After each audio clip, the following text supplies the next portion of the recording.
Assalamualaikum warahmatullahi wabarakatuh kepada panel Ayat Kamaruzaman bin Musa dan Dr. Fatimah binti Muhammad Yusof. Saya nama diberi Nur Masyita binti Ruzwan akan membentangkan berkaitan kajian yang telah saya jalankan, iaitu kajian modifikasi ruang halaman belakang rumah teres yang dipengaruhi oleh keperluan asas isi rumah. Penyelia saya dalam kajian ini ialah TS Dr. Nordalila binti Saji. Seterusnya saya akan meneruskan pembentangan pada bahagian yang pertama, iaitu abstrak. Tujuan kajian ini dijalankan di Taman Perumahan Seri Sedang Kepala Batas Pulau Pinang adalah bertujuan bagi mengenal pasti keperluan ruang-ruang halaman belakang rumah yang menyebabkan pemilik rumah mengubah suai rumah mereka. Dan seterusnya, daripada pengenalpastian tersebut, bentuk-bentuk pengubahsuaian yang dilakukan turut dianalisis dan hasil pengubahsuaian yang dijalankan turut dikenalpasti. Seterusnya, teknik pengumpulan data dalam kajian ini adalah berbentuk kuantitatif, iaitu dengan kaedah tinjauan soal selidik dan pemerhatian. Responden kajian ini terdiri daripada 70 responden, iaitu 70 orang pemilik rumah kawasan perumahan Taman Seri Sedang Kepala Batas Pulau Pinang yang telah melakukan pengubahsuaian yang melibatkan ruang halaman belakang rumah. Seterusnya, bagi teknik analisis data dijalankan dengan menggunakan kaedah statistik deskriptif, iaitu perisian statistical package for the social science SPSS version 26. Statistik deskriptif digunakan bagi mendapatkan hasil data bagi objektif 1, 2 dan 3. Manakala bagi menjawab objektif 2 kajian, plan rumah yang digambarkan turut dianalisis. Seterusnya, bagi mengenal pasti hubungan antara pemboleh ubah, ujian persen kolerasi dilakukan dengan nilai signifikan 2 tail bersamaan 0.000 kurang daripada 0.05. Hasil daripada kajian ini menunjukkan bahawa keperluan ruang-ruang halaman belakang rumah berkait rapat dengan pengubahsuaian rumah berdasarkan 5 aspek yang telah dikemukakan, iaitu aspek cita rasa, keluasan, gaya hidup, nilai dan kemudahan.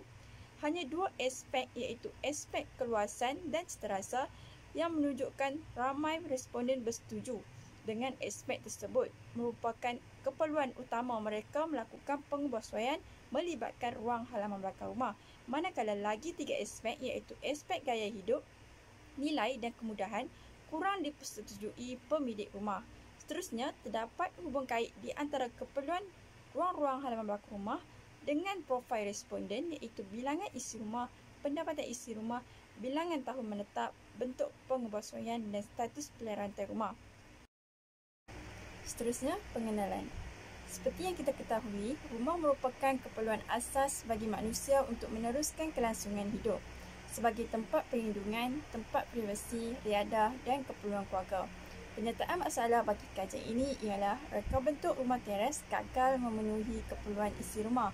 Seterusnya, keluasan rumah juga tidak memenuhi keperluan isi rumah. Seterusnya, objektif kajian dalam kajian ini ialah mengenal pasti keperluan ruang-ruang halaman belakang rumah yang menyebabkan pemilik rumah mengubah suai rumah mereka. Seterusnya, menganalisis bentuk pengubahsuaian yang berlaku di ruang halaman belakang rumah berdasarkan keperluan pemilik rumah. Dan akhir sekali, menilai hasil pengubahsuaian ruang halaman belakang rumah terhadap keperluan pemilik rumah. Skop kajian bagi kajian ini ialah 85 buah rumah yang melakukan pengubahsuaian ruang halaman belakang rumah di kawasan Taman Seri Sedang Kepala Batas Pulau Pinang. Hanya 70 buah rumah dipilih dalam soal sidik kajian. Seterusnya, ruang halaman belakang rumah juga berkeluasan 6.1 meter dengan lebar 1.5 meter. Seterusnya, saya akan meneruskan lagi pembentangan pada bahagian sorotan kajian lepas. Rumah teres kini menjadi sebahagian besar rumah dengan stok perumahan lebih daripada 70% tergolong dalam tipologi ini. Rumah teres satu tingkat secara operasi ditakrifkan sebagai rumah barisan yang berkongsi dinding partition dengan unit-unit bersebelahan di kedua sisi dan tingginya satu tingkat di titik penyampaian. Pengubahsuaian berlaku dengan melakukan penambahbaikan ruang yang ada atau memperluaskan ruang yang ada. Ruang tambahan selalu menjadi pilihan kerana peluang untuk melakukannya tidak selalu ada. 5 keperluan yang telah dikenal pasti dalam sorotan kajian lepas ialah nilai, aspek cita rasa, gaya hidup, aspek keluasan dan akhir sekali ialah aspek kemudahan. Seterusnya saya akan menerangkan pada bahagian metodologi.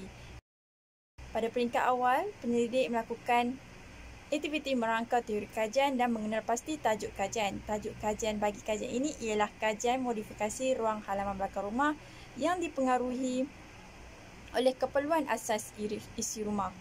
Seterusnya, melakukan sorotan kajian dan mengetahui latar belakang kajian.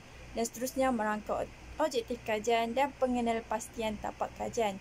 Seterusnya, penyelidik berpindah kepada peringkat kedua iaitu peringkat kerja lapangan dan analisis.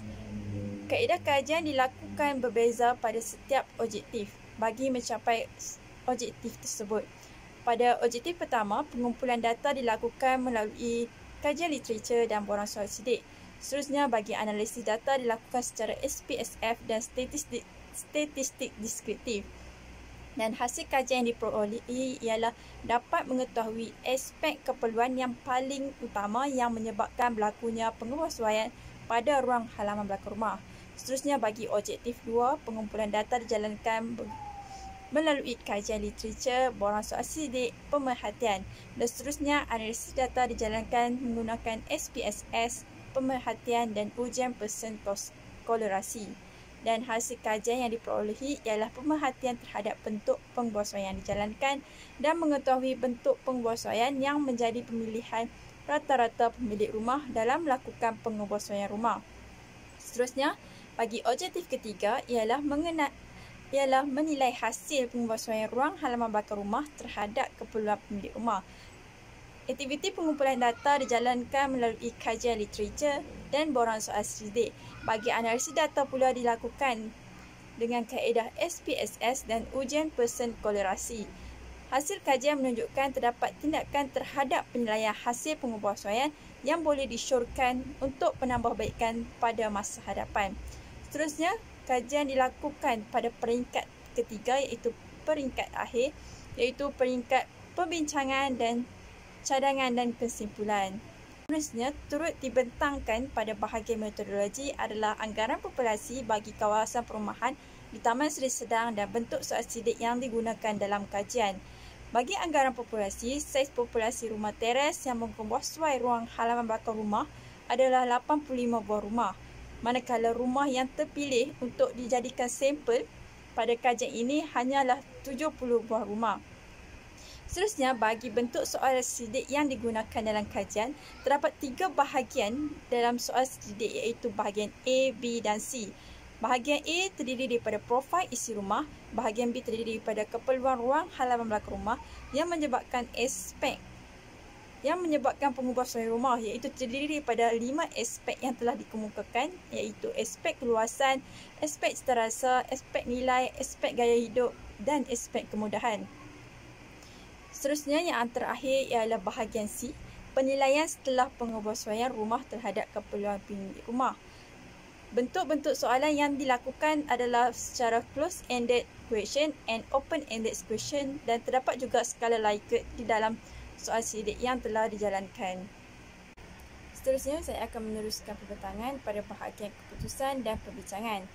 Bagi mencapai objektif 1 iaitu keperluan ruang-ruang halaman belakang rumah yang menyebabkan pemilik rumah mengesuaikan rumah.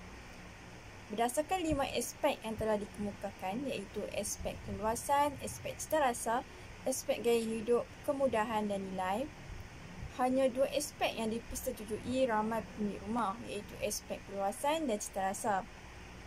Dengan jumlah responden berada dalam julat 95% responden ke atas. Seterusnya, bagi aspek keluasan, sejumlah 68 responden bersetuju bahawa mereka mengesuaikan rumah dan menggunakan ruang halaman belakang rumah bagi mendapat keluasan rumah yang selesa dan unik. Seterusnya, bagi aspek citarasa, sebanyak 67 responden pula bersetuju yang mereka menggunakan ruang halaman belakang rumah bagi membesarkan rumah kerana ingin membahagikan ruang di dalam rumah dengan lebih teratur. Manakala lagi 3 aspek yang selebihnya iaitu aspek gaya hidup, nilai dan kemudahan turut dipersetujui pemilik rumah tetapi mendapat jumlah responden yang kurang iaitu dalam julat 95% responden ke bawah. Seterusnya, saya akan bentangkan bahasa dapatan bagi mencapai objektif 2. iaitu menganalisis bentuk penguasaan berdasarkan keperluan pemilik rumah. Objektif 2 menunjukkan terdapat hubungan yang negatif signifikan di antara pembeli ubah. Interpretasi hubungan bagi pembeli ubah aspek nilai adalah rendah dengan nilai perkali persen kolerasi R bagi hubungan antara bentuk penguasaan dan keperluan. Dari segi aspek nilai adalah negatif 0.305, manakala nilai P ialah 0.010, iaitu lebih kecil daripada 0.05. Seterusnya, 4 aspek pembeli ubah yang selebihnya iaitu kemudahan, citarasa, gaya hidup dan keluasan berada di tahap interpretasi yang sama iaitu lemah dan menunjukkan nilai perkali persen kolerasi yang tidak signifikan antara bentuk penguasaan dan keperluan ruang halaman belakang rumah, kecuali aspek citarasa. Aspek citarasa turut menunjukkan terdapat hubungan yang negatif signifikan di antara bentuk penguasaan dan juga keperluan pemilik rumah, walaupun ia berada di tahap interpretasi yang lemah. Seterusnya, berdasarkan hasil dapatan pada bahagian profil responden, turut menunjukkan kebanyakan responden melakukan penguasaan yang melibatkan keseluruhan ruang halaman belakang rumah. Kebanyakan responden turut bersetuju bahawa penguasaan tersebut telah mengubah keluasan asal rumah mereka. Seterusnya saya akan menerangkan objektif terakhir iaitu objektif 3, menilai hasil penguasaan. Objektif 3 jelas membuktikan bahawa terdapat hubungan yang positif signifikan di antara pembeli ubah penilaian hasil penguasaan ruang halaman belakang rumah terhadap keperluan pemilik rumah. Kesemua pembeli ubah menunjukkan nilai P ialah 0.00, iaitu lebih kecil dari 0.05. Ini bermakna kesemua aspek bagi keperluan pemilik rumah terdapat berkaitan di antara pembeli ubah penilaian hasil penguasaan ruang halaman belakang rumah terhadap keperluan pemilik rumah. Seterusnya saya akan bentangkan bahagian terakhir iaitu kesimpulan. Hasil daripada kajian ini menunjukkan bahawa keperluan ruang-ruang halaman belakang rumah berkait rapat dengan penguasaan rumah.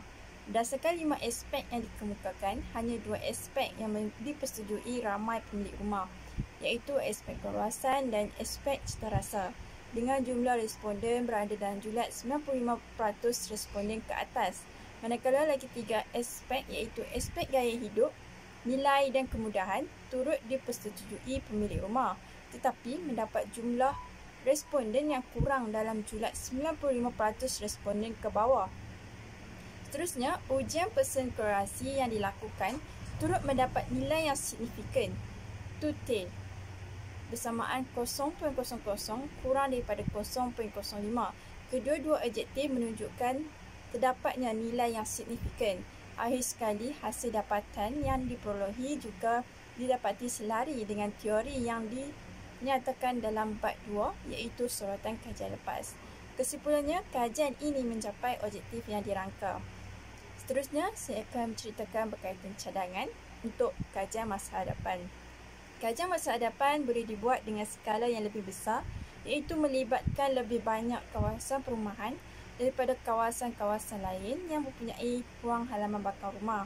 Seterusnya, kajian masa hadapan juga boleh mengambil kira kaedah yang lebih kompleks dalam menganalisis bentuk penguasaan yang berlaku di ruang halaman belakang rumah.